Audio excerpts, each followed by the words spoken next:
सबसे पहले तो आपका बहुत बहुत मैं धन्यवाद करना चाहूँगा।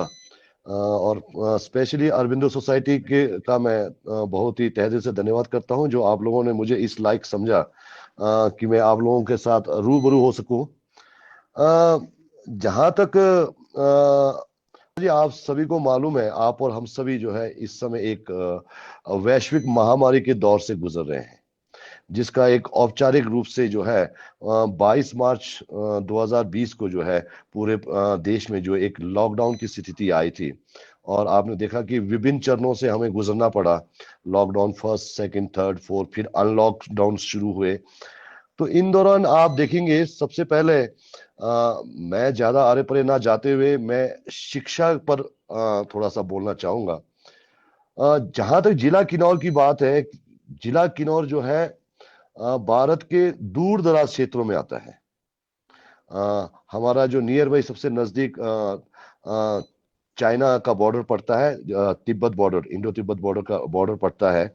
तो एक कनेक्टिविटी का हमारे यहाँ पर जो है एक नेटवर्क की जो एक इशू काफी रहती है। जहाँ अभी मैं बैठा हूँ, यहाँ तो नेटवर्क का इतना इशू नहीं है, बट जो फार फ्लंग एरियाज है वहां पर नेटवर्क का इशू रहता है। और लॉकडाउन के दौरान आप सभी ने देखा कि शिक्षा के लिए क्या चेंजेस लाया जाए। मैं हिमाचल प्रदेश सरकार का बहुत तहे दिल से धन्यवाद करना चाहूंगा कि जैसे ही लॉकडाउन शुरू हुए, हिमाचल में जो है शिक्षा के ऊपर उसके अगले दिन से ही कार्य होना शुरू हुआ। विभिन्न रिसोर्स पर्संस को इनवाइट किया गया, विभिन्न टेक्नीशियंस को इनवाइट किया गया, विभिन्न आपके जो है आपके हमारे जो रिलायंस है, आपके जियो है, यहाँ पर आपका बीएसएनएल है, इन लोगों की सपोर्ट ली गई और कहा गया कि भाई किस तरह से हम जो है इन लॉकडाउन के दौरान भी जो है शिक्षा को जो हम आगे सुचारू रूप से चला सके। तो उसमें एक आपका जो हमारे हिमाचल में जो है हर घर पाठशाला, फिर दूरदर्शन पे भी आपका टाइमिंग लिया गया। दूरदर्शन पे भी जहां पर जो कनेक्टिविटी के इशू है वहां पर दूरदर्शन पे कार्यक्रम चलाए गए। हर घर पाठशाला के माध्यम से जो है वहां पर कार्यक्रम चलाया गया। फिर विभिन्न स्कूलों में टीचरों के माध्यम से, स्कूल हेड्स के माध्यम से डिफरेंट अप्रेजल ग्रुप्स बनाए गए, क्लास वाइज अप्रेजल ग्रुप्स बनाए गए। और जो जो कंटेंट्स आपका जो है स्टेट द्वारा आता था, उन कंटेंट्स को टीचर के माध्यम से या स्कूल हेड के माध्यम से बच्चों तक और उनके परिजनों तक पहुंचाया गया। और उसके माध्यम से जो है शिक्षा को सुचारू रूप से जो है चलाया गया। जहां तक क्विज की बात है, क्विज में भी हमारा जो है हिमाचल प्रदेश काफी अच्छा कर रहा है। और शिक्षा में जो अभी तक मैं देख रहा हूं कि हिमाचल प्रदेश का जो है रोल काफी अच्छा रहा है। और जहां तक जिला किन्नौर की बात है, जिला किन्नौर में जहां तक मैं एज ए डीपीओ आपके साथ रखना चाहूंगा, एक समस्या जो हमारे को मेन आई यहाँ पर, वो आया हमारे को जो है बच्चों को जो जो कंटेंट है वो कंटेंट शेयर करने में थोड़ी सी हमारे को और उनसे फीडबैक लेने में हमारे को थोड़ी सी जो है वो कठिनाई।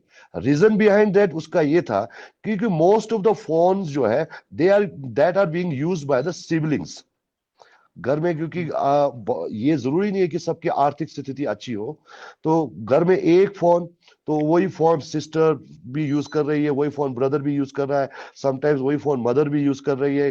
तो ये एक समस्या आया हमारे यहाँ पर। तो हमने कोशिश की उसमें भी, चलो ठीक है, टाइमिंग्स में थोड़ा सा चेंजेस करके जो है वो जो है आपका जो है वो लाया जाए।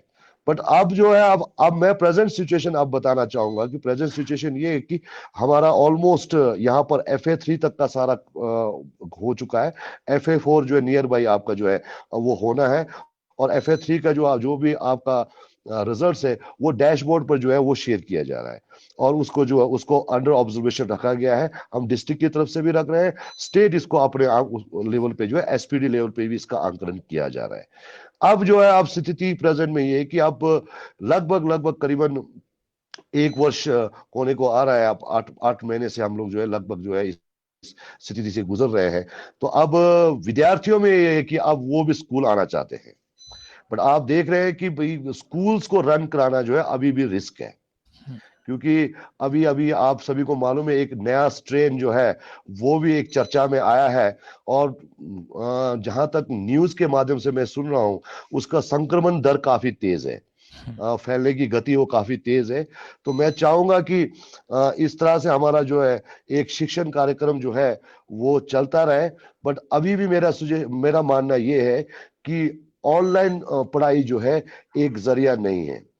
ऑफलाइन एजुकेशन जो है वो बहुत जरूरी है। बच्चों का भी ये मानना है। ऑनलाइन में बहुत सारी कमियां भी पाई गई है, क्योंकि घर में पेरेंट्स कितने विजिल है, पेरेंट्स कितना बच्चों का ऑब्जर्व कर रहा है, एक वो भी एक क्वेश्चन है। क्योंकि पेरेंट्स जो है वही गार्डियन है, पेरेंट्स ही टीचर भी है वहां पर। हम और आप जो है वो एक टीचिंग कंटेंट्स को जो है या तैयार करके या किसी के माध्यम से हम अपने पास रिसीव करते हैं और उसको बच्चों तक हम पहुंचाते हैं। बट वहां पर रोल पेरेंट्स का रहा है। तो हमारा जो यहाँ पर जो है दूर दराज क्षेत्र होने की वजह से थोड़ा सा पेरेंट्स का इन्वॉल्वमेंट कम रहा, जिस वजह से हमारे को जो है वो होमवर्क वगैरह लेने में और क्विज वगैरह में पार्टिसिपेशन कराने में जो है काफी कठिनाई आई। बाकी जहां तक शिक्षण की बात है, शिक्षा हमारा जो है सुचारू रूप से चला हुआ है। इनोवेटिव आइडियाज है जो शिक्षा के लिए। और जो अरविंदो सोसाइटी का आ, मैं देख रहा था कि अरविंदो सोसाइटी इसके लिए 2015 से कार्य कर रहा है। जी। और शून्य नवाचार तो एक इसमें है ये कि आपने जीरो इन्वेस्टमेंट के माध्यम से जो है आपने शिक्षा में परिवर्तन लाना है। तो ये जो इनोवेटिव आइडियाज तो हमेशा ही स्वागत रहेगा। किसी भी तरह का इनोवेटिव आइडियाज हो जो आपका हमारे जो शिक्षा के लिए जो है वो आपको शिक्षा में सहयोगी सिद्ध हो, तो वो हमेशा वेलकम रहेगा सर उसका। तो जहां तक मैं देख रहा था आपका अरविंदो सोसाइटी का हमारे यहाँ पर जैसा आपके द्वारा जो और स्कॉलरशिप का भी एक स्कीम शुरू किया गया है, जिसमें बच्चे अगर क्विज के माध्यम से अगर सक्सेसफुल होते हैं तो 1000 रुपीज पर मंथ जो माइक्रो स्कॉलरशिप के रूप में आप लोगों ने शुरू किया है। और अरविंदो सोसाइटी का जेडीआई तो है। तो 2020 तक मैं देख रहा था कि जेडीआई के द्वारा 300 जिला में जो है वो ध्यान केंद्रित किया जा रहा है कि जिनको रोल मॉडल स्कूल्स के रूप में जो है तैयार किया जाना है। तो सर बहुत बढ़िया इनिशिएटिव है। और शिक्षा के लिए जो आपका अरविंदो सोसाइटी का सहयोग है वो मैं पिछले 2-3 वर्ष से जान रहा हूं। मैं पिछला पोस्टिंग मेरा जहां पर था राजकीय वरिष्ठ माध्यमिक पाठशाला पांगी। तो मैं पांगी में मेरे एक टीचर को आपके द्वारा जो है वो प्रशस्ति पत्र भी दिया गया है, जिसमें आप लोगों ने उसके एक्रेडिटेशन को आप लोगों ने जो है उसको हाईलाइट किया है। तो उसमें जिला किन्नौर से मेरे ख्याल से वो उस वक्त आपके सोसाइटी के द्वारा पहला स्कूल था जिसमें उसका जिक्र हुआ था। तो जहां तक इनोवेटिव आइडियाज है सर, ये आपका एजुकेशन में आगे चलता रहना चाहिए, क्योंकि परिवर्तन जरूरी है। और टेक्नोलॉजी की जहां तक मैं बात कर रहा हूं कि टेक्नोलॉजी देखिए, लॉकडाउन ने हमें काफी कुछ टेक्नोलॉजी सिखाया है। आप देखिए ये आज आप और हम दोनों आमने सामने हैं, तो ये एक पैंडेमिक की देन है जिसकी वजह से आप और हम लोग इस तरह से आमने सामने हैं। और लॉकडाउन में बहुत सारी टेक्नोलॉजी का बारे में हमें भी जानने को प्राप्त हुआ है कि किस तरह से गूगल मीट पे जाना है, किस तरह से मीटिंग करना है, किस तरह से आपने उसको आगे होस्ट करना है। ये सारा चीजें हम लोग सीख पाए पहले जिसके बारे में हमें जानकारी नहीं थी। तो एक चीज ये तो है, ये तो सोसाइटी में है। कोई चेंजेस आना है तो उसके लिए आपको तैयार रहना पड़ता है। ये भी आएगा, ये पैंडेमिक का दौर भी निकल जाएगा, आप और हम लोग दोबारा स्ट्रीमलाइन भी होंगे। हमारा लाइफ चलता रहे चाहिए, भारतवर्ष हमारा जो है हमारी अर्थव्यवस्था बढ़ी रहे और लोगों का जो है रोजी रोटी चलता रहे, इंप्लॉयमेंट बना रहे, रोजगार बना रहे और लोगों की आर्थिकी ठीक रहे। मेरा इतना ही कहना है। आप देखिए रोल मॉडल तो देखिए होना चाहिए। इवन आदमी के व्यक्तिगत उसमें भी कोई ना कोई रोल मॉडल रहता ही है। तो आप जिला में अगर आप कोई रोल मॉडल स्कूल बनाते हैं तो वहां से जो है और स्कूलों को भी मैसेज जाएगा, ऑब्वियसली जाएगा, और स्कूलों को भी मैसेज जाएगा। मेरा एक इसमें जहां तक मैं सरकारी स्कूलों की थोड़ा बात करूंगा, मैं जो हमें एक ग्राउंड लेवल में जो प्रॉब्लम आती है, हमारे यहाँ पर हिमाचल प्रदेश सरकार द्वारा भी जो है हमारे यहाँ पर मॉडल स्कूल्स बनाए जा रहे हैं। जो हर कॉन्स्टिट्यूंसी में एक एक स्कूल्स जो है, जो हमारे लेजिस्लेटिव कॉन्स्टिट्यूंसीज है उनमें एक एक स्कूल को मॉडल स्कूल बनाया जा रहा है। अब हमें एक प्रॉब्लम यहाँ पर ये आती है कि जब मॉडल स्कूल्स बनाते हैं तो मोस्ट ऑफ द स्कूल्स में हमारे यहाँ पर क्या है कि टीचर्स की पोस्ट खाली है। तो एक इस तरह का एक प्रोग्राम लाया जाए कि जिसमें हमारा एक RNP रूल इस तरह का हो कि जो डिस्ट्रिक्ट के या स्टेट के जितने भी मॉडल स्कूल्स या आने वाले समय जो रोल मॉडल स्कूल्स हम बनाएंगे, वहां पर जो है शिक्षा से संबंधित चाहे सामग्री की बात हो, चाहे शिक्षकों की बात हो, वो हमेशा पूरा रहे वहां पर। अब एक साइंस विषय की बात करते हैं। हमारे डिस्ट्रिक्ट में मान लीजिए एक ए स्कूल हमारा रोल मॉडल स्कूल है, वहां साइंस विषय चलाया जा रहा है। तो वो मॉडल स्कूल में पूरे वर्ष में वहां पर फिजिक्स का लेक्चरर नहीं है।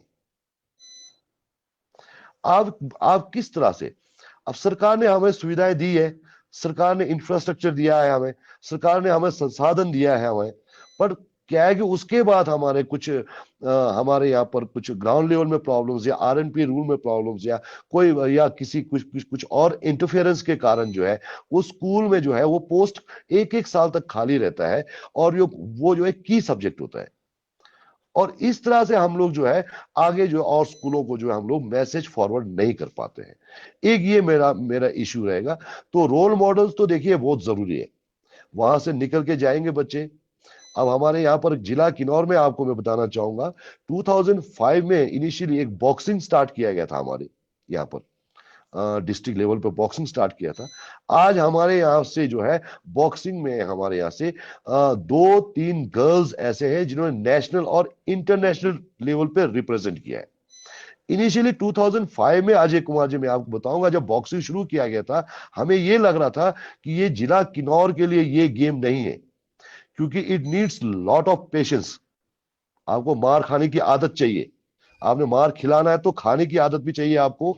शुरुआती दौर में हमें ऐसा लग रहा था, पर धीरे धीरे हमारा टोपोग्राफी ऐसा है, अभी भी मैं कहता हूं हमारे किन्नौर में, जैसा जहां तक स्पोर्ट्स की हम बात करते हैं, तो एथलेटिक्स और बॉक्सिंग जैसे इन चीजों पे ज्यादा जोर दिया जाना चाहिए, क्योंकि हमारे यहाँ पर थोड़ा हमारा रेस्पिरेटरी सिस्टम थोड़ा सा हमारा हाई होता है, क्योंकि ऑक्सीजन थोड़ा कम होता है, तो हमारा जो है यहाँ के लोगों का जो है वो आपका काफी स्ट्रांग हो रहता है।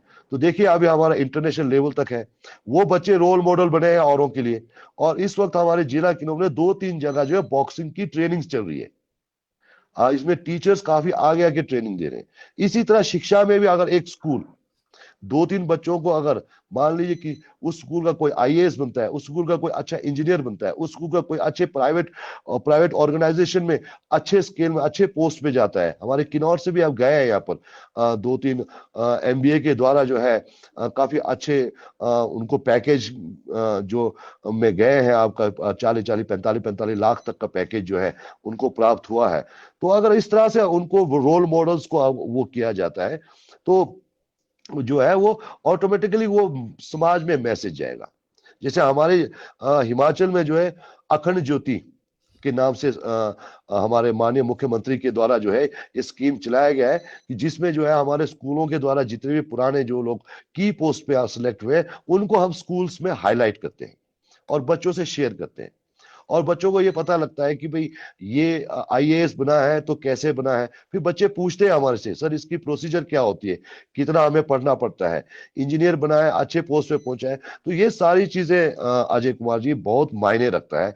रोल मॉडल्स तो आप जो इनिशिएट आपके अरविंदो सोसाइटी के द्वारा 300 जो जिलों पर जो ध्यान केंद्रित किया गया है, और लगभग 300 स्कूलों का आप कह रहे हैं कि अब रोल मॉडल बनाने की कोशिश की जाएगी, तो ये मेरी तरफ से बहुत स्वागत योग्य आपका स्कीम है।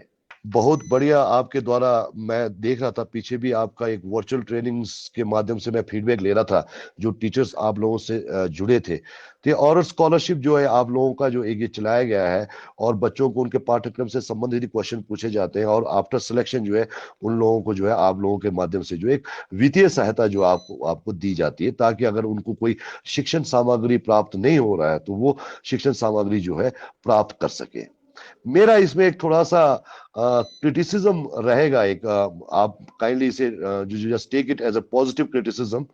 इसमें अजय कुमार जी ये है कि वो आपने 1000 रुपीज या 2000 रुपीज जितना भी बच्चे को दिया है, आप किस तरह से उनसे फीडबैक लेते हो, या किस तरह से ये हमें पता लगता है कि वो जो वित्तीय सहायता उसको दी गई है वो शिक्षण सामग्री पे ही खर्च हुआ है।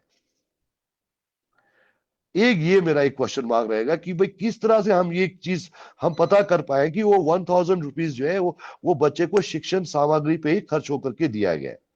इसमें मेरा सुझाव ये रहेगा कि बेटर ये रहेगा कि उन जो सिलेक्टेड बच्चों के स्कूल्स या हमारे डिस्ट्रिक्ट लेवल के माध्यम से आप अपना मटेरियल हमें 1000 रुपीज का बेस्ट क्वालिटी वाला आप हमें प्रोवाइड करवाएं और यहाँ पर हम लोग जो है उन लोगों को दे, बच्चों को प्रोवाइड करवाएं, या आप लोग डायरेक्टली उनके वहां तक, घर तक जो है वो जिसके भी द्वारा आप परचेज करते हैं वो घर तक उनके जो है बाई पोस्ट या कुरियर के माध्यम से पहुंचाए। एक मेरा इसमें रहेगा, या आपका उसमें अगर प्रॉपरली हाँ ये मिलता है कि 1000 रुपीज उनके शिक्षण सामग्री पे ही खर्च हुआ है। आजकल देखिए बिल तो क्या है, बिल तो आपको कहीं भी मिल जाता है। दो किताब, दो पेंसिल, दो आपका स्केल और ले लिया और आपको 1000 रुपीज का बुक सर आपको बिल दे देगा। बट डिपेंड ये करता है कि अल्टीमेटली जो हमारा मेन ऑब्जेक्टिव है, मेन टारगेट है, हमें वो अचीव करना है। हम्म। हमें वो अचीव करना है। देखिए जब हम पढ़ते थे तो हमारे को स्कूलों में देखिए एक छोटी सी डिक्शनरी दी जाती थी, और उस डिक्शनरी को आज भी हम जब हम देखते हैं अपने घर में, हम अपने अपने जो हमारे घर में छोटा सा लाइब्रेरी मैंने बनाया है, वहां पर मैं उस डिक्शनरी को देखता हूं तो मुझे अभी भी याद आता है कि मैं 7वीं क्लास में स्कूल में भाषण दिया करता था। जबकि आप देखिए धीरे धीरे एज प्रोग्रेस करता है तो आपकी जो है मेमोरी की शक्ति जो है कम होती जाती है। तो जब कोई चीज आप देखते हो तो हमें बड़ी खुशी होती है कि हम अपने फैमिली से शेयर करते हैं, बच्चों से शेयर करते हैं, देखो ये मुझे उस वक्त 7th क्लास स्टैंडर्ड में था, मैं फर्स्ट आया था, मुझे डिक्शनरी दिया गया है। तो मेरा एक बच्चों के लिए जहां तक है, फाइनेंशियल से ज्यादा जो है उनको फिजिकल असिस्टेंस दिया जाए, रिसोर्सेज का असिस्टेंस दिया जाए उन बच्चों को। और भी है आपके माध्यम से, आप इन फ्यूचर और भी स्कीम्स चलाएंगे, तो उसमें भी इन चीजों का अगर आप थोड़ा सा अंडर ऑब्जर्वेशन रखेंगे तो मेरा एक ये सुझाव रहेगा। शिक्षकों के लिए और अरविंदो सोसाइटी, आप और हम लोग तो सब, देखिए प्रत्यक्ष और अप्रत्यक्ष तौर पे हमारा सबसे पहला अहम कार्य हमारा बच्चों को शिक्षा देना है जी। मैं यहाँ पर इस पोस्ट पे हूं तो मैं 17 साल तक बच्चों के बीच में रह करके यहाँ आया हूं। तो मेरा भी सबसे पहला तो ये रहेगा कि बच्चों को जो है शिक्षा से वंचित ना किया जाए। उन्हें जब कभी भी शिक्षा के लिए किसी भी तरह की, प्रत्यक्ष और अप्रत्यक्ष तौर पे किसी भी तरह के संसाधन की, किसी भी तरह की वित्तीय सहायता की आवश्यकता पड़ती है, तो मैं ये मानता हूं कि आप और हम सबको आगे आकर के सबसे पहले पहल करना होगा। और जो है जहां तक अरबिंदो सोसाइटी की बात है, अरबिंदो सोसाइटी इस क्षेत्र में जो है बहुत अहम कार्य कर रहा है। मैं कोई इस मंच से कोई मैं ये कोई कहना नहीं चाहूंगा, मैं अप्रत्यक्ष तौर पे मैं मतलब कि स्क्रीन के पीछे भी जो है मैं बहुत बार अरविंदो सोसाइटी के बारे में जो है मैं अपने टीचर्स से मैं शेयर कर चुका हूं कि जो है आप लोग जो है मतलब कि एक एजुकेशन में फ्रंट रनर्स है आप लोग। आपकी कॉपरेशन, आपका कंट्रीब्यूशन जो है वो बेहतरीन है। आपके टीचर्स का जो फीडबैक मुझे आया है जो ट्रेनिंग के दौरान, वो एक क्वालिटी ऑफ ट्रेनिंग भी आपका जो है बहुत अच्छा रहा है। बाकी आप और हम सभी जो है जब तक शिक्षा से जुड़े हैं, हमारा जो है जब जो है प्राइमा फेसी ऑब्जेक्टिव हमारा जो होगा वो हमारा जो है शिक्षा में सुधार करना है, और शिक्षा में जो है सर्वांगीण विकास हो, जो चेंजेस हो वो ओवरऑल चेंजेस हो। अभी ये सरकार ने देखिए एक पढ़ना लिखना अभियान भी शुरू किया है। अब देखिए पढ़ना लिखना अभियान देखेंगे तो आप केवल आप देखेंगे वो जो है पहले रात्रि स्कूल भी चलाए गए हमारे देश में। अभी भी वो 15+ एज में जितने भी अनपढ़ लोग हैं उन लोगों के लिए जो है पढ़ना लिखना अभियान केंद्र सरकार द्वारा चलाया गया है। और इन नियर फ्यूचर किसी ना किसी एनजीओ के माध्यम से जो है उस कार्यक्रम को भी हमारे डिस्ट्रिक्ट में चलाया जाना है, जिसमें मुझे भी वाइस चेयरपर्सन के रूप में रखा गया है। तो मैं उसमें देख रहा था, एक वो भी अहम पहल है। जब तक आदमी के पास शिक्षा नहीं है तो वो कुछ भी नहीं है। अब आज का दौर ऐसा है, कोई भी एक छोटा कार्य करने के लिए भी आपको पढ़ा लिखा होना जरूरी है। एटलीस्ट आपका जो है, आपको कम से कम जो है आपको पढ़ना लिखना और आप अपने आप को पूरी तरह से आप व्याख्यान कर पाए, ये एक बहुत बड़ा जरूरी है। तो शिक्षा के क्षेत्र में आप सभी के कंट्रीब्यूशन के लिए और सभी शिक्षकों से मेरा निवेदन भी रहेगा कि जहां शिक्षा की बात आए आप वहां पर बढ़ चढ़ के अपना सहयोग दें। थैंक यू जी।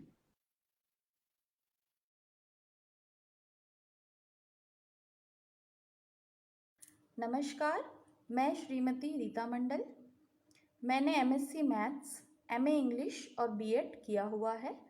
मैंने वर्ष 2009 में पंडित रविशंकर शुक्ल यूनिवर्सिटी, रायपुर, छत्तीसगढ़ से एमए इंग्लिश की परीक्षा दिलाई थी और मुझे उसके लिए पंडित रविशंकर यूनिवर्सिटी से गोल्ड मेडल प्राप्त हुआ है। मुझे एज अ शिक्षक कार्य करते हुए, बच्चों को पढ़ाते हुए 15 साल हो चुके हैं और मेरा जो ज़िला है वो रायपुर ज़िला है, जो कि छत्तीसगढ़ की राजधानी है। राजधानी होने के कारण यह जो ज़िला है वो अपने आप में ही विशेष है, और राजधानी में काम करने के कारण हम शिक्षकों का जो दायित्व है, कर्तव्य है, मुझे लगता है वो अन्य ज़िलों के शिक्षकों के अपेक्षा कहीं अधिक है। मेरे सामने जो समस्या थी वह यह थी कि मैं चाहती थी कि मेरे बच्चे दैनिक जीवन में भी कुछ अंग्रेज़ी शब्दों को, कुछ सिंपल सेंटेंसेस को वो बोलने में कंफर्टेबल फ़ील करें, और यदि कोई उनसे वार्तालाप अंग्रेज़ी में करे तो उसको वो सहज तरीके से समझ सके और उसका रिप्लाई वो कर सके। क्योंकि आगे जब वो दैनिक जीवन में अपने आगे बढ़ेंगी, किसी न किसी रोज़गार के लिए जाएंगी, इंटरव्यू के लिए जाएंगी, जब वो कंप्यूटर सीखेंगी, तब उन्हें अंग्रेज़ी के शब्दों को वहाँ पर उनको पहचानना पड़ेगा, उनके अर्थ को समझना पड़ेगा। तो मैं चाहती थी कि वे अंग्रेज़ी को, अंग्रेज़ी भाषा में जो छोटे-छोटे शब्द हैं, वर्ड हैं, जो हम रोज़ सुनते हैं, उनको वो बहुत अच्छे से समझ जाएँ और सिंपल सेंटेंसेस वो अपने दैनिक जीवन में यूज़ करें। अब मेरी समस्या ये थी कि उनका जो परिवेश है, वो मज़दूर घर से आती हैं, उनके पालक जो हैं वो मज़दूर हैं। तो वहाँ पर परिवेश ऐसा नहीं है कि अंग्रेज़ी भाषा वहाँ पर यूज़ होता हो। तो उसे सिखाना मुझे बहुत ही मुश्किल लग रहा था और मेरे सामने बहुत समस्याएँ आ रही थी। मैंने जब औरोबिंदो सोसाइटी द्वारा ZIIEI प्रशिक्षण प्राप्त किया, तब मुझे इस प्रशिक्षण में पता चला कि हम बिना पैसे खर्च किए भी शून्य निवेश से किस प्रकार से कक्षा में गतिविधियां करा सकते हैं, और उन गतिविधियों के माध्यम से हम बच्चों की अवधारणाएं स्पष्ट कर सकते हैं। मैंने जब इनोवेटिव पाठशाला का भी प्रशिक्षण लिया, तब मुझे वहाँ पर भी ऐसे बहुत से उपाय और बहुत से तरीके पता चले, जिससे गतिविधियों को बहुत ही रोचक बनाया जा सके और उससे बच्चों को जोड़ा जा सके। मैंने जब अपनी समस्या को अरविंदो सोसाइटी के श्री अविनाश जी और श्री अनीश जी से डिस्कस किया, तब उन्होंने मेरी समस्या को सुना, और मैंने इस समस्या के लिए जो समाधान खोजा था उसे भी उन्होंने बहुत अच्छे से सुना, और उस समस्या के समाधान को किस प्रकार से मैं अपने क्लास में एक्टिवेट करूं, उसे उन्होंने मुझे बहुत अच्छे से बताया और मुझे पूरा सहयोग दिया। तो मैं उनका बहुत बहुत धन्यवाद करती हूँ। मैंने इस समस्या का समाधान इस प्रकार से किया कि मैंने अपनी शाला में, अपनी कक्षा में जो भी चीज़ें बच्चों को दिखाई देती हैं, जैसे table, chair, desk, chalk, black board, doors, windows, floor, इन सब पर मैंने लेबलिंग की। मैंने उनके नाम अंग्रेज़ी में लिखकर उसे वहाँ पर चिपका दिया। और कक्षा के बाहर भी, जैसे पेड़ है तो वहाँ पर मैंने ट्री, स्टेज है तो STAGE वहाँ लिखकर मैंने चिपकाया। तो इस प्रकार से मैंने हर जगह पर अंग्रेज़ी के शब्दों को लेबलिंग करके वहाँ पे चिपकाया, और मैं बच्चों से डेली जहाँ भी मिलती वहाँ बच्चों से मैं बातें करती कि बच्चों, ये जो लेबलिंग किया हुआ है, ये जो चिपका हुआ है, ये क्या लिखा है, इसका मतलब क्या होता है। उससे संबंधित मैं उन्हें कुछ छोटे छोटे सिंपल सेंटेंसेस बताती थी, जिसका प्रयोग रोज़ रोज़ रोज़ करने पर मेरे बच्चे अब अंग्रेज़ी को लेकर सहज महसूस करते हैं, और अब धीरे धीरे वे अपने दैनिक जीवन में बोलचाल की भाषा में कुछ अंग्रेज़ी शब्दों का भी प्रयोग करने लगे हैं। और अब मैं उनसे यदि कुछ अंग्रेज़ी में दैनिक जीवन के कुछ छोटे मोटे क्वेश्चंस पूछती हूँ, तो वो उनका जवाब भी एक वर्ड में या दो वर्ड्स में देने लगे हैं। तो मैं बहुत बहुत धन्यवाद करना चाहूँगी औरबिंदो सोसाइटी का, HDFC बैंक का, कि इतने अच्छे प्रशिक्षण से उन्होंने मुझे जोड़ा, और मैं अपने कक्षा में इतनी अच्छी गतिविधियाँ अब बिना खर्च किए शून्य निवेश के भी करा सकती हूँ।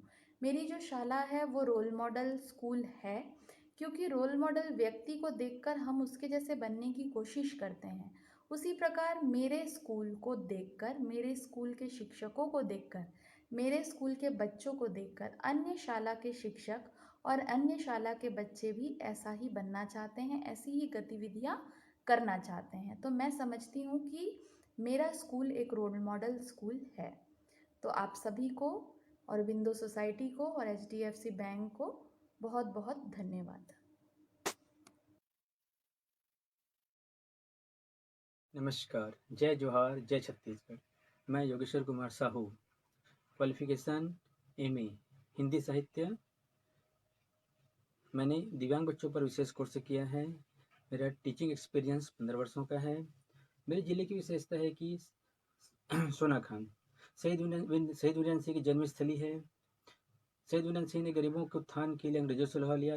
ब्रिटिश सरकार ने 10 दिसंबर सन 1857 को वीरनारायण सिंह को रायपुर के जयस्तंभ चौक में फांसी दे दी गई। हमारे जिले की दूसरी विशेषता है गिरौदपुरी धाम, जहाँ पर गुरु घासीदास जी का जन्मस्थल है। यहाँ छाता पहाड़ है। जैत खाम 77 मीटर ऊंचा है, जो अपने आप में एक विश्व रिकॉर्ड है। हमारे जिले की तीसरी विशेषता है बारनायापार अभ्यारण्य, जहाँ पर वन भैंसा प्रचुर मात्रा में पाया जाता है। हमारे जिले की चौथी विशेषता है लव कुश की जन्मस्थली तुरतुरिया, जो एक धार्मिक स्थल के रूप में जाना जाता है। हमारे जिले में सीमेंट उद्योग का कारखाना बहुत आयत रूप में पाया जाता है, इसलिए हमारे जिले को सीमेंट जिले के नाम से जाना जाता है छत्तीसगढ़ में।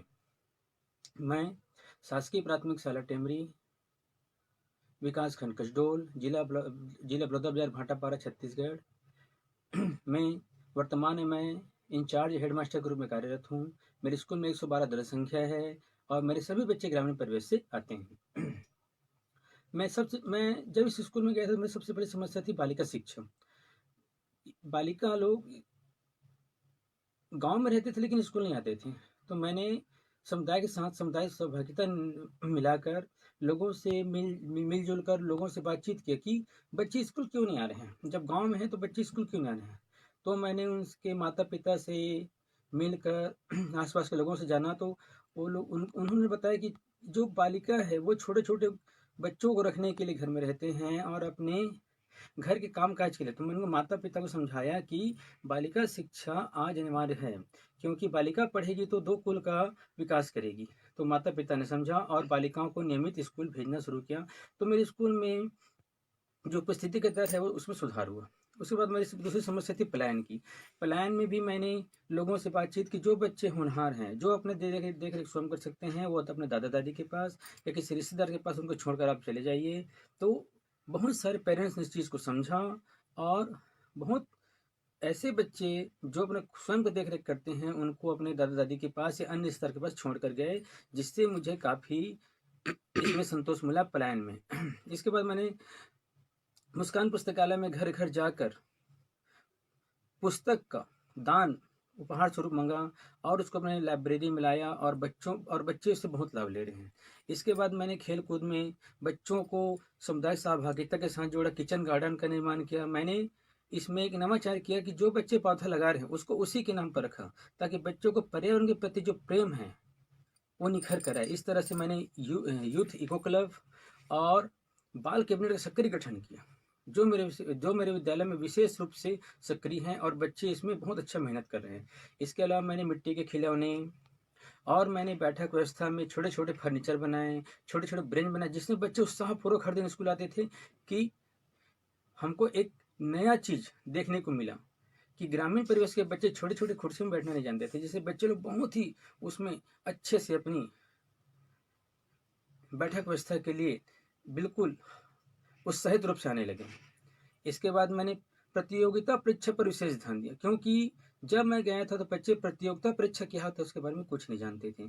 तो मैंने धीरे धीरे बच्चों को समझाया कि प्रतियोगिता परीक्षा एक ऐसी परीक्षा है जिसमें हम अपने व्यक्तित्व का निखार करके अपने आने वाले भविष्य को उज्जवल कर सकते हैं। तो मैंने बहुत लोगों से मिला, लोगों को समझाया, उनके साथ बैठा, उनके साथ तो बहुत सारे जो पेरेंट्स है समझे और अपने फॉर्म भरे। तो आज मेरे विद्यालय में, नवोदय विद्यालय में, एकलव्य आवासीय विद्यालय में और इग्नाइट जैसे स्कूलों में मेरे बच्चे आज अध्ययनरत हैं। इसके बाद मैंने जेडआई के तहत प्रशिक्षण प्राप्त किया।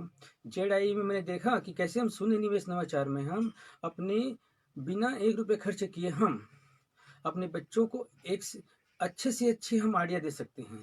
इस तरह से मैंने इस जेडआईई के ऐप को डाउनलोड किया। डाउनलोड करने के पश्चात मैंने इनोवेटिव पाठशाला देखा। इनोवेटिव पाठशाला में मुझे बहुत सारे आइडिया देखने को मिला। इसमें मैंने ग्रिड गेम है, सांप सीढ़ी है और बहुत सारे ऐसे नवाचार वहाँ से लिए और बच्चों के समक्ष पेश किए। तो बच्चे लोग बहुत ही उत्साहपूर्वक इस चीज़ को अपनाएं। इसके बाद मैंने ZIE के तहत मैंने ऑनलाइन प्रशिक्षण प्राप्त किया, जिसमें गूगल मीट पर, विवेक पर और व्हाट्सएप पर और फेसबुक पर हम कैसे ऑनलाइन की टीचिंग व्यवस्था कर सकते हैं। इसके अलावा मैंने कोविड-19 के दौरान मोहल्ला क्लास, लाउड स्पीकर क्लास, बुलटू के बोल और हस्तलिखित सामग्री से बच्चों तक पहुंचने का प्रयास किया, जिसमें गांव वालों का सहयोग और मेरे बच्चों को विशेष सहयोग रहा, क्योंकि मैं जो उनको एक्टिविटी देता था, जो उनको गतिविधि देता था, वो करके व्हाट्सएप के माध्यम से मुझे तक पहुंचाते थे। इसके तहत मैं शुक्रगुजार हूँ अनीस सर का, जिन्होंने मुझे समय समय पर मार्गदर्शन दिया और मुझे इस वीडियो को बनाने में अपनी सहायता दी। और मैं शुक्रगुजार हूँ ZIE का, जिन्होंने इतनी अच्छी मंच हमको प्रदान किए कि हम अपनी बात को शेयर कर सकें। मेरा स्कूल रोल मॉडल के स्कूल में से जाना जाता है, क्योंकि मैंने खेल खेल में बच्चों को शिक्षा दिया है।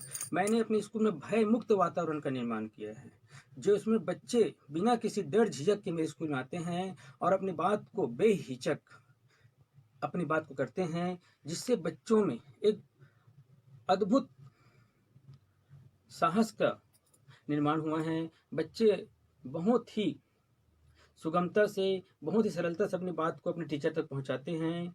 और मैं धन्यवाद ज्ञापित करता हूं ZIE के और HDFC बैंक को, जिन्होंने हमें मुझे यहाँ मंच प्रदान किया है। इसके लिए मैं धन्यवाद ज्ञापित करता हूँ। जय हिंद, जय भारत, जय छत्तीसगढ़।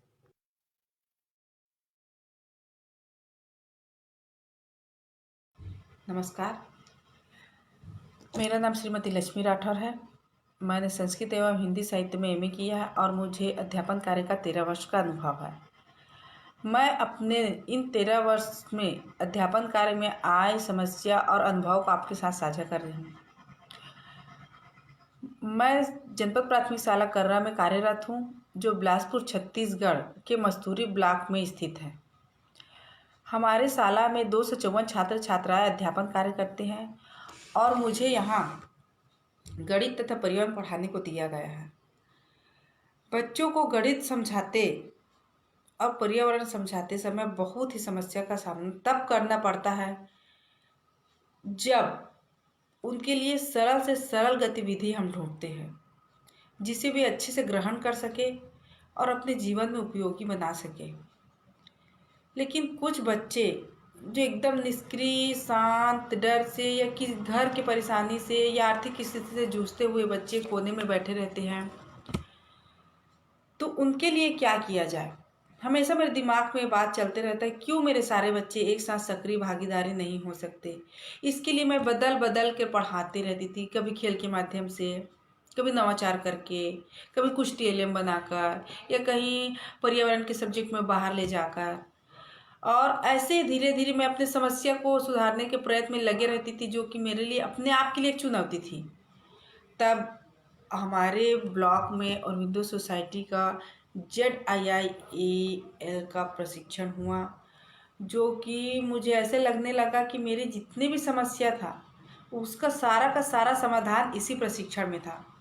मुझे ऐसे अनुभवी शिक्षकों से मिलना हुआ और ऐसे उनके नवाचार मिले, जो मेरे प्राइमरी स्तर के बच्चों के लिए बहुत ही उपयोगी थे।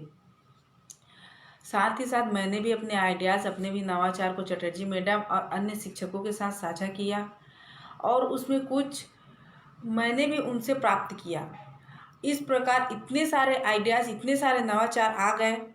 और एक बात, हाँ, हम हमेशा TLM बनाते हैं तो उसमें जितना पैसा खर्चा होता है तो बहुत सारे शिक्षक उनमें सोच में पड़ जाते, इतना खर्चा कहाँ हर टॉपिक के लिए TLM बनाया जाए।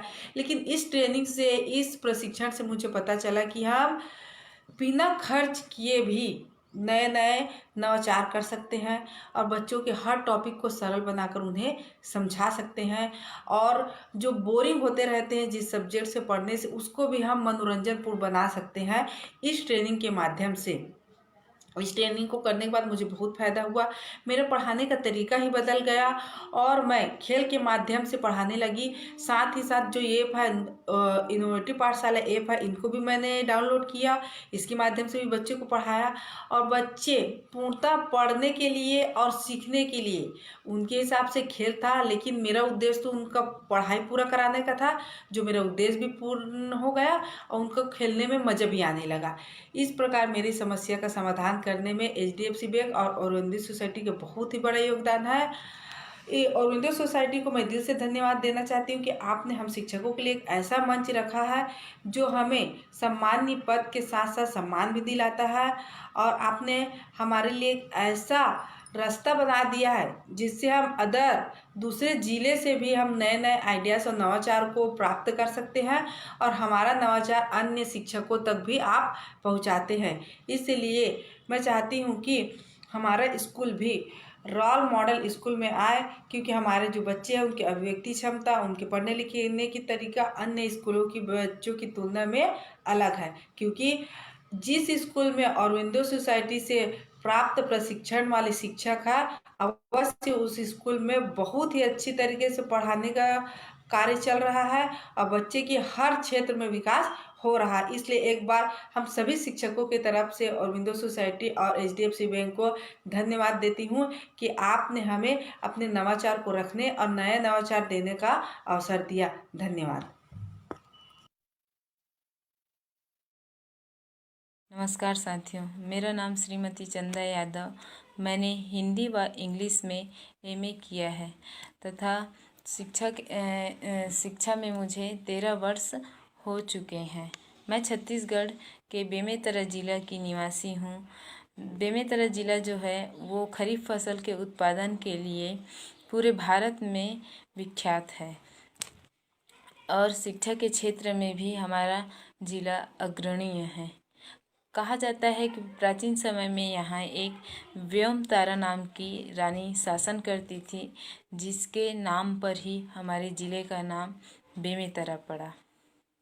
मैं शासकीय प्राथमिक शाला मुरकुटा, संकुलकुरा, विकासखंड नवागढ़ में पदस्थ हूँ और मेरे विद्यालय में 189 बच्चे व 3 शिक्षक हैं और मैं प्रभारी के रूप में कार्य कर रही हूँ। इस शाला में मुझे 10 वर्ष हो चुके हैं आए हुए। जब मैं इस शाला में आई तो मैं इससे पहले एक छोटे से शाला में कार्य की हुई थी, जहाँ की दर्ज संख्या बहुत ही कम था, और जब मैं यहाँ आई तो यहाँ की दर्ज संख्या बहुत अधिक व शिक्षक की कमी थी, जिसके कारण मुझे 2 कक्षाओं का संचालन दिया गया। 2 कक्षाओं का संचालन करने में मुझे बहुत ही अव्यवस्था महसूस होती थी। जब मैंने श्री अरविंदो सोसाइटी के ZIIEI का प्रशिक्षण प्राप्त किया तो मुझे पता चला बिना पैसे खर्च किए ऐसे नवाचार किया जा सकता है जिससे बच्चों को समूहों में बांटकर उन्हें ऐसे कार्य दिए जा सकते हैं जिससे शाला संचालन में बहुत मदद मिल सकती है और शिक्षा के प्रति उनकी रुचि बढ़ाई जा सकती है और खेल खेल में बच्चों को बहुत कुछ सिखाया जा सकता है। और ऐसे करते करते मुझे बिल्कुल भी पता नहीं चला कि मैंने कैसे बहुत ही सहज रूप से मैंने 2 कक्षाओं का संचालन किया और बच्चे भी बहुत अच्छे तरीके से सीखने लगे। जब इस शिक्षण वर्ष 2019-20 में कोविड के नाम से शाला का संचालन बंद हो गया तो हमारे सामने बच्चों को पढ़ाने के लिए या उन्हें शिक्षा में जोड़े रखने के लिए बहुत सारी समस्याएं आई। तब हमने ZII का प्रशिक्षण प्राप्त किया जिसमें हमें इनोवेटिव पाठशाला ऐप के बारे में बताया गया कि बच्चों को हम कैसे सभी विषयों के लिए विभिन्न गतिविधियों के माध्यम से बच्चों को कैसे सहज रूप से उनको सिखाया जा सकता है। जो कि मैं स्थानीय शिक्षक हूँ। इस कारण मैंने बहुत सारी बच्चों को अपने ही परिसर में बुलाकर शिक्षा देती थी और इनोवेटिव पाठशाला की बहुत सारी गतिविधियों को बच्चों को कराती थी। इसके बाद हमको ऑनलाइन क्लास लेने के लिए कहा गया।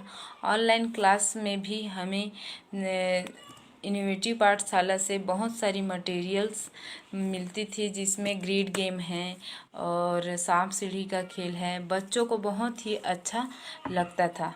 प्रशिक्षण का मुझे बहुत ही फ़ायदा मिला कि मैं अपनी गतिविधियों को बच्चों के सामने ऑनलाइन क्लास के साथ साथ मैंने अपने गांव में ही ऐसे 20 समूह का मोहल्ला क्लास बनाया, जिसमें जो बच्चे पढ़ चुके हैं उनके द्वारा बच्चों को शिक्षा देने के लिए मैंने उत्साहित किया और उन्हें शिक्षक सारथी के रूप में अपने साथ कार्य करवाया और उन लोगों को भी इनोवेटिव पाठशाला के जो गतिविधियां हैं उनको करने के लिए उत्साहित किया।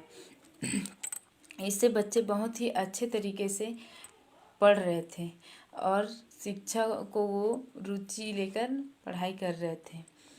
ऑनलाइन सभी कक्षाओं की सभी विषयों की गतिविधियां इसमें बहुत ही अच्छे तरीके से दिया गया है, जिसमें रोल प्ले और तंबोला में तो बहुत ही अच्छे तरीके से बच्चे ये काम करते हैं तथा जो इनोवेटिव पाठशाला है उसमें गणित विषय के लिए जो प्रश्न बैंक है, ग्रिड गेम है, उसमें बहुत ही अच्छे तरीके से बच्चे सीखते हैं और रुचि लेते हैं।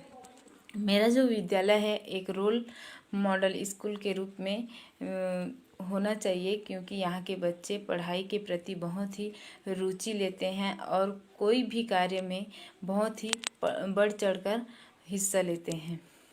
इसके लिए मैं श्री अरविंदो सोसाइटी और HDFC बैंक को धन्यवाद देना चाहूँगी कि यह मंच हम लोगों को प्रदान किया। Thank you. नमस्कार, मेरा नाम श्रीमती निर्मला भारद्वाज है। मैंने हिंदी में MA किया है। मेरी शैक्षिक जो अनुभव है वो 17 वर्षों की है। मैं छत्तीसगढ़ के कोरबा ज़िले से हूँ। मेरे कोरबा ज़िले की विशेषता ये है कि बाल्को, NTPC, BCPP, ACCL के नाम से हमारा जो कोरबा ज़िला है वो ऊर्जा नगरी, ऊर्जा धनी के नाम से प्रसिद्ध है। इसी कोरबा ज़िले के एक छोटे से गांव शासकीय प्राथमिक शाला सरे सिंगार में मेरी पोस्टिंग है। मेरे जो शाला में 83 बच्चे हैं, सभी बच्चे ग्रामीण परिवेश के हैं। मैंने जब इस स्कूल में मेरी पोस्टिंग हुई तो मुझे सबसे पहले बच्चों में डिसिप्लिन सिखाना था और वैसे तो मैं सभी विषय पढ़ाती हूँ, लेकिन मुझे ज़्यादा अंग्रेजी विषय बच्चों को पढ़ानी थी। तो न कि अंग्रेजी विषय में, बाकी सभी विषय में भी TLM बनाना था जो काफ़ी महंगा हुआ करता था। उसी समय हमें अरविंदो सोसाइटी जी की जो शून्य निवेश नवाचार मिला और इससे हमको ये अनुभव हुआ, ये पता चला कि कैसे हम अपने आसपास के अनुपयोगी चीज़ों को जो हमारे बिल्कुल उपयोग की नहीं है, किस प्रकार हम उसको हम उपयोग में ला कर कैसे उपयोगी बना कर सीखने सिखाने में, शिक्षण में कैसे ला सकते हैं। बहुत ही अनुभव और फ़ायदा रहा इससे, न कि शिक्षकों को बल्कि विद्यार्थियों को भी सीखने को मिला। विद्यार्थियों में ये भी सीखने को मिला कि कैसे हम अपने परिवेश के जो वेस्ट मटेरियल है उसको रिसाइकलिंग करेंगे। ये बात बच्चे आगे भी जानेंगे। तो हमको शून्य निवेश नवाचार से बहुत ही अनुभव मिला। बहुत TLM बनाने में बहुत हमको उपयोगी सिद्ध हुआ। ZIIEI जो प्रशिक्षण है उससे हमको जो छोटी छोटी बारीकियों को सीखने को मिल रही हैं। इसी के अंतर्गत हमने इनोवेटिव पाठशाला के बारे में जाना। इनोवेटिव पाठशाला जो ऐप है तो उसमें सभी विषय, चाहे वो कोई भी कक्षा की हो, उसके बारे में हमको पता चलता है कि कैसे हम किसी भी विषय को कैसे किस प्रकार सरल से सरल बनाकर बच्चों को आसानी से समझा सकते हैं और बच्चे कैसे उसको रुचि लेकर सीखेंगे, चाहे वो कोई भी विषय हो। इस प्रशिक्षण से मुझे बहुत ही फ़ायदा हुआ। बहुत सारी चीज़ में सीखने सिखाने में कठिनाई आती थी, जो कैसे मैं अपने अनुभवों को साझा करूं बच्चों के साथ में, कैसे उसको समझाऊं। कभी कभी ऐसा होता था कि अपने मन में बात होती थी कि ये ऐसा करना है, लेकिन हम उसको सामने वालों को कैसे समझाएं, बच्चों को कैसे समझाएं, ये समझ में नहीं आता था। जो हमको इस प्रशिक्षण से मिला, फ़ायदा मिला बहुत ही ज़्यादा। मेरा जो अनिस सर जी द्वारा जो हमको प्रशिक्षण दिया जाता है, उससे हमको इतना सीखने को मिल रहा है कि हमारा जो अनुभव है पहले से काफ़ी अच्छा रहा है। और मेरा जो स्कूल है रोल मॉडल मैं कहूँगी, क्योंकि मेरे संकुल में नवाचार का जो शुरुआत मेरे ही स्कूल में मेरे द्वारा की गई थी। नवाचार के द्वारा टीएलएम के द्वारा जो हम शून्य निवेश करते हैं, उसमें बच्चे बहुत रुचि लेकर सीखते हैं और वो बच्चे स्कूल भी बहुत खुशी से आते हैं, उपस्थिति भी बढ़ती है। तो मेरा जो स्कूल है, दूसरे स्कूल के लिए मैं रोल मॉडल कहना चाहूँगी। और ZIIEI जो प्रशिक्षण है एनोटिक पाठशाला से, हमको इतना कुछ सीखने को मिल रहा है कि हम बच्चों के मनोभावों को समझ पा रहे हैं, छोटी छोटी बातों को समझ कर बच्चों को समझा पा रहे हैं। तो मैं श्री अरविंदो सोसाइटी जी को धन्यवाद कहना चाहूँगी और ये आशा करूँगी हमको आगे भी ऐसे ही प्रशिक्षण वो देते रहें, जिससे हमको सीखने सिखाने शिक्षण व्यवस्था में हमको आगे लाभ मिलते रहे। धन्यवाद।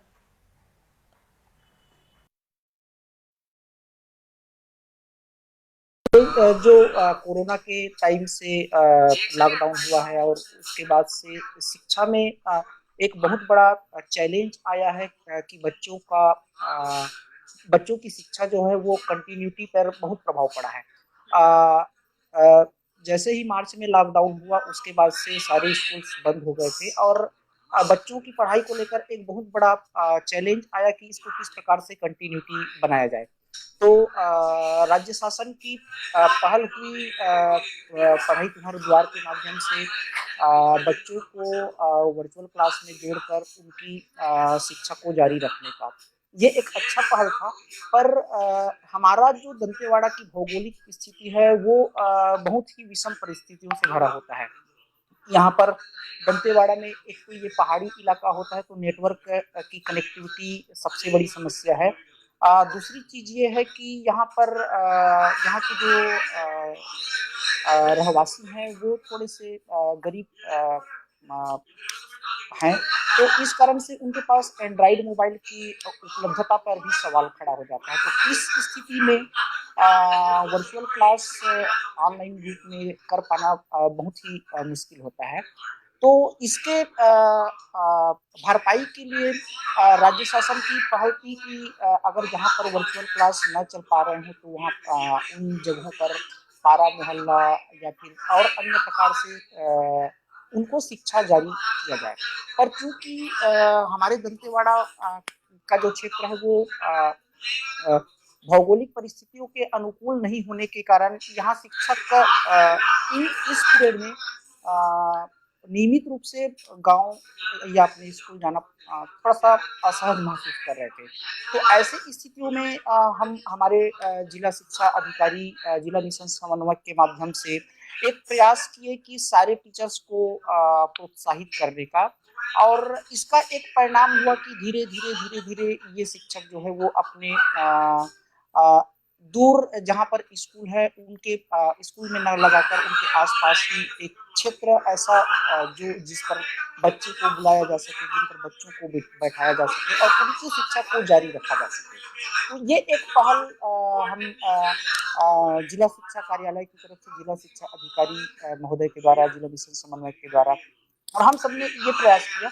तो इसका एक परिणाम हुआ कि धीरे धीरे धीरे धीरे शिक्षक अपनी कंटिन्यूटी बनाए रखने के लिए, शिक्षा को जारी रखने के लिए धीरे धीरे लाइन अप होना शुरू किया। और आज की स्थिति में हमारे दंतेवाड़ा जिले में शिक्षा के लिए एक अच्छा प्रयास शिक्षकों के द्वारा किया जा रहा है कि वो स्वतः ही प्रेरित होकर बच्चों को शिक्षा जारी रखने के लिए प्रेरित हुए हैं। तो ये इस प्रकार से हम उनको अधिक से अधिक प्रोत्साहित करने की कोशिश किए हैं, उनको किसी न किसी रूप में, चाहे वो शिक्षा के क्षेत्र में हो या फिर किसी और क्षेत्र में, तो ये एक कंटिन्यूटी बनाए रखने का एक माध्यम बना है।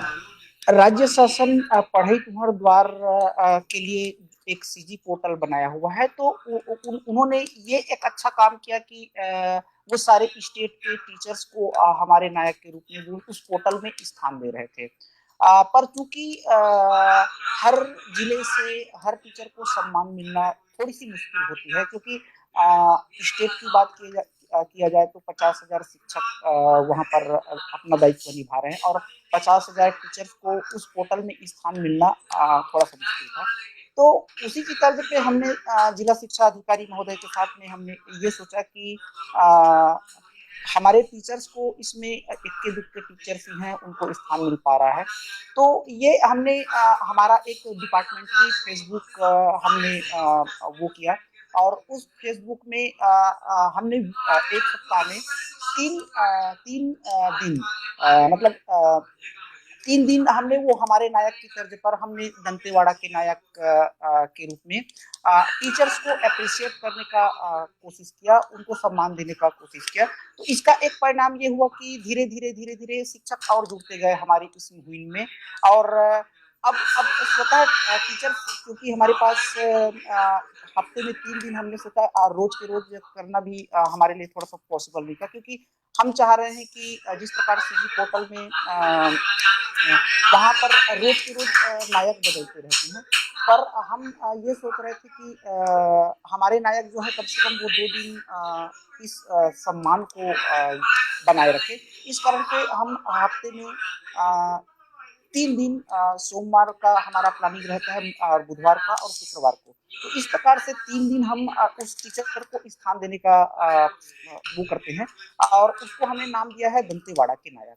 तो इस प्रकार से उनको एक एप्रिशिएट करने की कोशिश हो जाती है, उनको एक प्रशस्ति पत्र भी ऑनलाइन हम उनको भेज देते हैं कि इस प्रकार से हम सीजी पोर्टल पे हम उनको स्थान नहीं दे पा रहे हैं, पर इस हमारे फेसबुक के माध्यम से हम उनको एप्रिशिएट करने का कोशिश करते हैं। तो इससे टीचर्स थोड़ा सा और मोटिवेट होते हैं, और उनको भी बड़ा अच्छा लगता है कि चलो हम पोर्टल में स्थान नहीं बना पा रहे हैं, फिर भी हम अपने दंतेवाड़ा के लिए तो हम नायक हैं, ये उनका सोच होता है। ये आपका जो शून्य निवेश का जो प्रोग्राम है वो एक बहुत अच्छा प्रोग्राम है, और जब से मैं यहाँ पर एक कोऑर्डिनेटर के रूप में काम कर रहा हूँ, तो आपका एक ओरिएंटेशन चला था उत्तराखंड खंड में।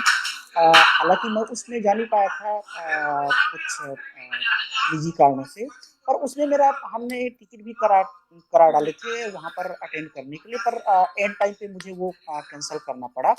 तो जब से मैं देख रहा हूँ आपके कोशिश मेरी यही होती है कि सारे टीचर्स को एप्रिशिएट करने का, क्योंकि जहाँ पर हमारे पास एक तो आर्थिक रूप से संसाधनों की भी कमी हो जाती है। ऐसे में ये जो शून्य निवेश के माध्यम से अगर हम बच्चों के लिए कुछ करते हैं, तो एक परिणाम यह होता है कि हम बच्चों को बहुत सारा चीज़ शून्य निवेश के माध्यम से कर सकते हैं। साथ में टीचर्स के लिए भी एक आइडियाज़ होते हैं कि हम बहुत सारे आइडियाज़ जो बिना किसी धन के कर सकते हैं। तो ये एक मेरी कोशिश यही होती है, जहाँ पर भी मेरी मॉनिटरिंग होती है, तो कोशिश यही होती है कि शून्य निवेश के माध्यम से हम ज़्यादा से ज़्यादा बच्चों के लिए लाभदायक चीज़ों का निर्माण करें। साथ ही हम बच्चों को ऐसे प्रोग्राम्स या फिर ऐसे वो चीज़ें दिखाने की कोशिश करें जिनके माध्यम से हम बच्चों को, चाहे वो इंस्पायर में हो या फिर और किसी माध्यम में, ये कोशिश यही होती है। और अभी आपके 2-3 सालों से आपके शून्य निवेश नवाचार का हमारे यहाँ भी ओरिएंटेशन हुआ है। टीचर्स को ब्लॉक स्तर पे भी लगभग 35-40 के लगभग ओरिएंटेशन किया गया है ब्लॉक स्तर पे। तो जहाँ तक मैं समझता हूँ हमारे टीचर्स कुछ न कुछ उनको लाभान्वित हुआ है। इसका ये परिणाम दिखता है कि बहुत सारे टीचर्स हमारे स्कूलों में शून्य निवेश के माध्यम से कुछ न कुछ मॉडल बनाकर रखे हुए हैं, और मैं मॉनिटरिंग के दौरान जाता हूँ, तो वो आपके द्वारा ये मोटिवेट का एक परिणाम है सर कि वो शून्य निवेश के माध्यम से हमने ये चीज़ें बनाई हैं, वो उनका मुझे एक अच्छा लग जाता है कि चलो कुछ न कुछ तो जेडआई के माध्यम से कुछ न कुछ हमारे जिले में भी हो रहा है। और मेरी यही कोशिश होती है कि हम हमारे पास क्योंकि संसाधनों की भी आर्थिक रूप से संसाधनों की भी कमी होती है, ऐसे चीज़ों में हमारे पास आसपास जो भी हमको कबाड़ से कुछ भी मिल जाता है, तो उनके माध्यम से हम बच्चों के लिए कुछ चीज़ें बना सकें, एक आइडियाज़ के रूप में ले सकें। कि अभी हमारे ज़िले के भी लगभग 30 टीचर्स आपके जो ओरिएंटेशन होता है और उसमें जुड़े होते हैं। कभी-कभी मैं भी जुड़ने की कोशिश करता हूँ, पर क्योंकि बिजी शेड्यूल हो जाता है तो जुड़ नहीं पाता हूँ, पर विनी जी से हमारी बातचीत भी होती रहती है। तो ये एक अच्छा प्लेटफॉर्म है, हमारे टीचर्स को आपके सोसाइटी के द्वारा ओरिएंटेशन किया जा रहा है, और इसका परिणाम हमारे 2-3 टीचर्स मुझसे लगातार कॉन्टैक्ट बनाए हुए हैं कि सर ये चीज़ें होती हैं, थोड़ा आपका मार्गदर्शन चाहिए। तो उनके द्वारा कुछ चीज़ें जो इनोवेटिव पाठशाला के का जो प्रोग्राम है उसके माध्यम से वो मुझे दिखाए हुए हैं। तो एक बड़ी अच्छी चीज़ें मुझे लग जाता है कि चलो मेरे ज़िले के टीचर्स के द्वारा ये चीज़ें किया जा रहा है, तो कुछ ना कुछ एक सार्थक परिणाम दिखाई दे रहा है। और निश्चित रूप से मैं ये कहना चाहूँगा कि एक टीचर्स को देखने के बाद में दूसरे टीचर्स भी मोटिवेट होते हैं, और हम उनको कोशिश भी यही होती है कि एक दूसरे से देखकर सीखें। तो आपका जो इनोवेटिव पाठशाला है और जेडीई का प्रोग्राम्स है, ये हमारे टीचर्स के लिए मैं आशा करता हूँ कि एक बहुत अच्छा सार्थक परिणाम लेकर आएगा, और इससे हमारे टीचर्स बहुत ज़्यादा एडवांटेज भी लेंगे। ये बड़ा अच्छा प्रोग्राम है स्टूडेंट माइक्रो स्कॉलरशिप जो है आरओ स्कॉलरशिप तरफ से। तो मैं तो मेरे जिले के लिए ये एक अपॉर्चुनिटी होगा बच्चों के लिए कि ऐसे उनको एक अवसर मिलेगा, क्योंकि यहाँ पर थोड़े मैंने स्टार्ट में ही बताया था कि यहाँ के जो बच्चे हैं वो थोड़े से गरीब घर से बिलोंग करते हैं, और ऐसी स्थिति में उनको ये ऐसी मदद मिल पाना आ, एक मतलब सोने पे सुहागा वाली काम होगी। तो ये एक हमारे जिले के लिए बड़ा अच्छा अवसर मिलेगा, और ऐसे अगर डायरेक्टली अगर इनको बच्चे को लिंक मिल जाता है तो अच्छी बात है। हमारे पास भी अगर आपका ये लिंक आएगा तो हमारी भी कोशिश होगी कि जितने ज़्यादा मैक्सिमम बच्चों तक इस लिंक को पहुंचाकर उनसे वो फॉर्म फिलअप करवा के इनका फायदा उठा सकें। हमारी कोशिश यही होती है कि जैसे हमारे यहाँ एनएमडीसी का स्कॉलरशिप होता है, तो हम सारे बच्चों तक वो उस स्कॉलरशिप को उन तक पहुंचाएं, और उसमें भी ऐसे कुछ चैलेंजेस रहते हैं, हर किसी बच्चे के लिए पहुंच में हो पाना मुश्किल होता है, पर जैसे आपने ये बताया कि उनकी प्रतिभा के अनुसार से, उनकी लर्निंग आउटकम्स के अनुसार से ये स्कॉलरशिप चाहे वो 1000 का हो या फिर उससे आगे का हो, तो इस प्रकार से ये एक अच्छा अवसर है हमारे जिले के बच्चों के लिए, और हमारी कोशिश होगी हम तक अगर लिंक पहुंचता है तो हम सारे बच्चों तक उस लिंक को पहुंचाने के लिए, ताकि हमारे जितने भी बच्चे हैं उस अपॉर्चुनिटी का लाभ ले सके, और हमारे जितने ज्यादा से ज्यादा बच्चे हों उनको लाभ मिल सके। सबसे पहले तो मैं अपने टीचर्स के लिए संदेश देना चाहूंगा कि हम अपने कर्तव्य पथ पर डटे रहें, क्योंकि हमारे लिए सबसे जो अहम बात है वो हमारे बच्चे होते हैं, और हमारे बच्चों के लिए हम थोड़ा सा भी प्रयास अगर कर पाते हैं, इस चूंकि अभी कोरोना है और ये कोरोना के टाइम पे हम बच्चों तक शिक्षा को जारी रख सकते हैं, तो ये हमारे लिए एक चैलेंज है, पर उस चैलेंज से को चैलेंज को एक्सेप्ट करना और उस चैलेंज से बच्चों की शिक्षा को जारी रखना, ये हमारे शिक्षकों के लिए एक बहुत बड़ा कदम है। तो मैं मेरी हर टीचर से यही रिक्वेस्ट होगी कि अपने आसपास के जितने भी टीचर्स हैं उन तक वो पहुंचे, और उनको जिस भी प्रकार से जो भी माध्यम हो, चाहे वो ऑनलाइन के रूप में हो या फिर ऑफलाइन के रूप में हो, उन तक शिक्षा को जारी रखने का प्रयास करें।